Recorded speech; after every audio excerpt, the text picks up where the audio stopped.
It does feel very strange sitting up here, towering over everybody. But I take refuge in knowing that in Burma the Sayadaws all sit on these grand chairs well above everybody else, so if they can do it, so can I. And I want to follow my own advice, which takes a certain amount of surrender, because I actually vastly prefer sitting on the floor. But injuries don't need to be exacerbated, and in the Vipassana practice it's really important that we sit still and not even micro adjustments of posture. So I'd rather have stillness without injury than sitting on the floor and who knows what. So also, if this is you, do not feel shy about sitting in a chair. So we've come together in this retreat to practice and cultivate insight. This is the most beautiful thing in the world. To see clearly is the translation of the word vipassana. So to see what clearly? To see the nature of reality just as it is. This is actually a very simple practice. And what it does, it's so powerful, step by step, leads us to clearly seeing through to the true nature of reality, rather than seeing our perceptions and our misperceptions of what we think reality is. Vipassana is so powerful because it pierces through our ordinary, conventional perceptions of the way the world is, to a deeper reality that is basically the true nature of things. This seeing clearly is direct, it's experiential, it's empirical rather than intellectual. Ed è empirico piuttosto che intellettuale. And it comes from moment to moment to moment observation. I used to be a scientist, and U Tejaniya has a metaphor he uses that really appeals to me. He says, your moment-to-moment observation is like collecting data. And we collect these individual data points, moment to moment, and one by one they don't tell us much. But when the mind sees clearly, after collecting hundreds and hundreds and hundreds of them, the picture emerges, and we, that's what's really happening. I do not know a single person who sat a Vipassana retreat without insight. It's impossible. We collect the data and we see something clearly. And the depth of that insight depends on a lot of things. But all of us will see the world in a different way this week. There are many forms of Vipassana practice. And the form I will be sharing comes, of course, from the Mahasi tradition, and Mahasi Sayadaw is standing there staring at me. It's good to have him there. Thank you, Johnny. After World War II, he was quite well known as a teacher and as a scholar. He was offered a piece of land in Yangon, specifically to open a meditation center for everybody, not just monks and nuns, but for lay people too. And because by the time that happened, he was already quite famous, people came in droves, and it was quite revolutionary to teach meditation to regular people, not just people dressed funny like me.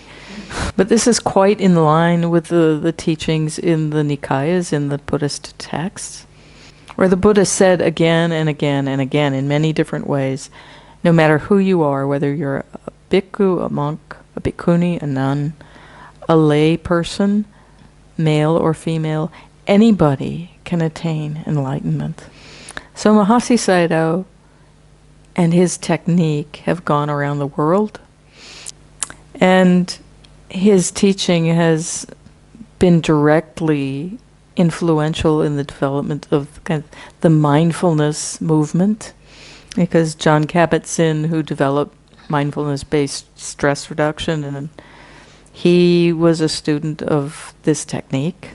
So I think Mahasi Sayadaw would be quite gratified to know how many people have been touched by this practice. I've never practiced with Mahasi Sayadaw. I never actually met him. But my main teachers in this lineage, 3 of them actually, Sayadaw U Pandita, who ordained me, Sayadaw Janaka, who taught me the value of metta, and Munindraji, who taught me many other things, all of them were students of Mahasi Sayadaw. And the abbot of the monastery where I stay in Myanmar, when I'm there, Sayadaw U Indika, was a student of U Janaka. So, we're all in this same lineage. And because everybody teaches from their own practice, there's variation even within one lineage on how the practice is done. So what I'm going to share this week comes more out of the U Janaka, U Indika line of the Mahasi lineage than the U Pandita line. Mm. I practice in the way I always did at Pandita Rama. So the practice itself is no different. The main difference is the role of metta bhavana. Mm. And what we will be doing this week is the basic Mahasi practice, but deeply, deeply and powerfully supported by a metta attitude, if not a little bit of metta practice. I share it because I directly know its incredible value. Because the metta attitude, the attitude of kindness, is what opens the heart and mind to being able to see whatever is arising moment to moment to moment without resistance. Because sometimes in the practice, difficult things arise. It's just the way it is. It's not something you're doing wrong. That's the way the practice works. Mm. If we can't accept difficult experience and dive into them with awareness, we can't understand their nature. So this metta attitude gives us a beautiful kind of support of friendly interest in everything that arises, no matter what it is. We need to be interested in phenomena to know their true nature. And friendly interest is a metta attitude.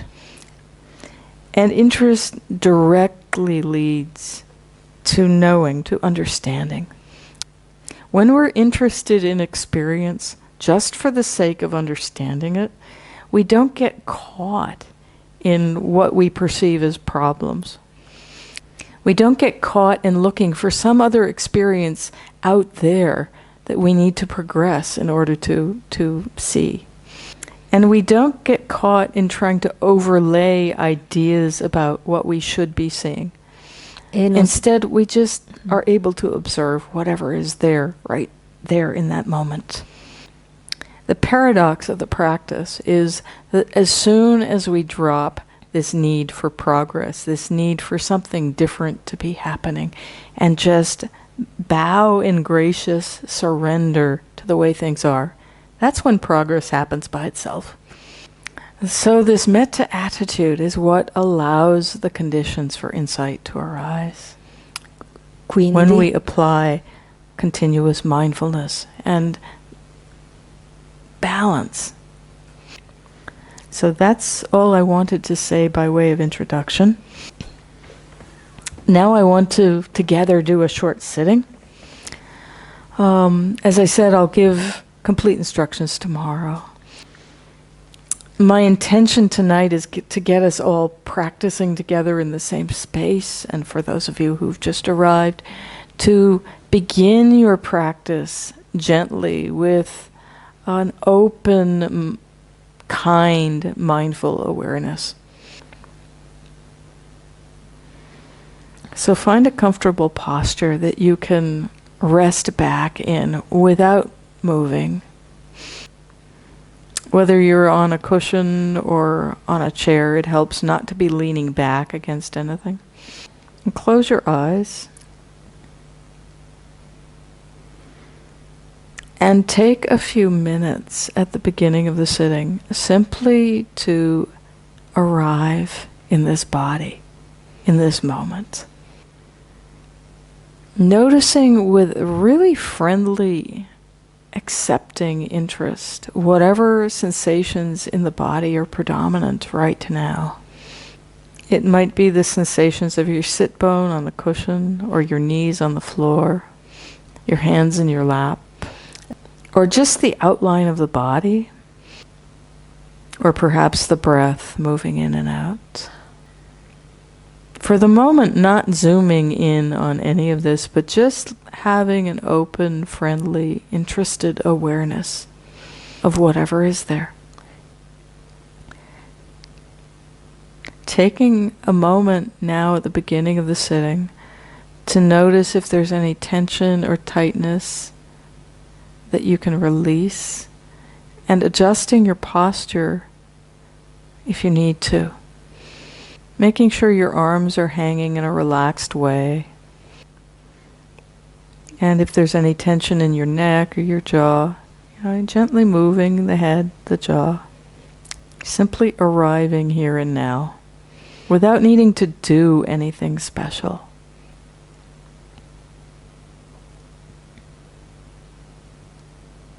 Letting the awareness be kind, really gentle, and not at all forced.